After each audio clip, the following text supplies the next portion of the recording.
well, this is the final day before a potential strike that could ground all Air Canada flights, and we're talking about hundreds of them. Yesterday it was just dozens, but today it could be a different story. CP24's Courtney Heels is live again at Pearson Airport with the latest on the possible work stoppage, which could kick in at 12:01 a.m. Courtney.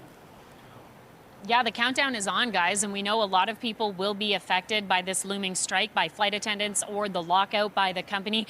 We're now inside the airport, and this is what you notice as soon as you walk into really any area in Air Canada. You can see they've got these big signs that say labor disruption, and they have staff on standby basically talking to customers, giving them a sense of what their options are, because many customers are showing up, finding out their flights have been canceled or delayed. According to Air Canada, yesterday they canceled 34 flights, but we learned yesterday they were planning for about 500 flight cancellations. You can imagine what the impact is. I mean, Air Canada says about 130,000 people fly with this carrier every single day.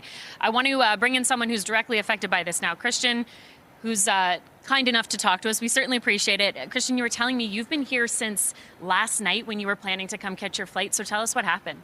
I arrived from the Bahamas at around 11:45 last night, and I came to find out that they had rebooked my flight. However, it was around the same time that I landed in Toronto. So I went to try and get that fixed, but they weren't able to help me because all the kiosks were closed. Yeah. And I had to wait until like 4 o'clock this morning in order to get a new booking for a flight. But I have to now stay here until 8:20 tonight to be able to go to my final destination, which is all the way in Japan, because they weren't able to find any direct flights. Your flight was to Japan with Air Canada, but that was canceled. And now what are your options? I have to go to Germany in order to go to Japan, which is going to be, I have to stay here basically the entire day in order to get to my final destination. Almost 24 hours here at the airport now. Yeah, almost 24 hours. Were you worried this was going to happen? I mean, we've been covering this looming strike very closely. We know the impact is really significant. Were you concerned? I was concerned, however, when I checked the app and I saw all of my bookings, they were always saying on time. So I was like, okay, maybe I was fine. But then the moment I hopped on the plane and I saw that everything started to change, that's when my heart started to have palpitations. And I'm like, okay, maybe I'm not fine. And then I came to the realization that everything's just going downhill from there. Yeah, so a really long day at the airport. How does this impact your trip then to Japan? Is everything kind of off schedule now? Actually, I work in Japan. Oh, so okay. The day that I needed to be there is on Sunday to go back into work. So thankfully, I'll make it in time to be at work. However, I won't have any rest. So like, it's really tedious and just like draining mentally and emotionally, not emotionally, physically. Yeah. So, yeah. Do you think everybody could be doing a better job communicating? I mean, I know you're not alone in this. There are thousands of people who don't know what the plan is for the next little while. I feel like communication could be slightly better because I feel like a lot of it's like pretty last minute.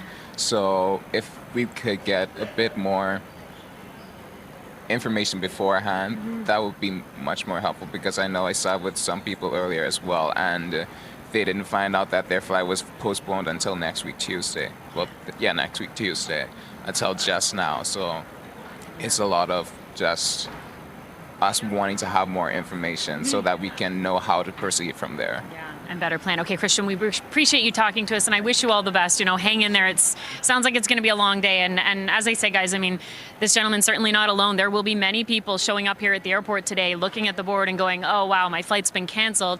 Air Canada warning of this, given the looming strike, the fact that there is a lot of uncertainty here, and they say that they will offer refunds, they will offer other options in terms of flight, but it sounds like, you know, you might be at the mercy of the flight schedule for other carriers. I mean, Christian's saying, you know, now he has to go to Frankfurt before he actually gets to his final destination in Japan. So check the status of your flight. We are also in touch with the union. We're monitoring any updates from Air Canada.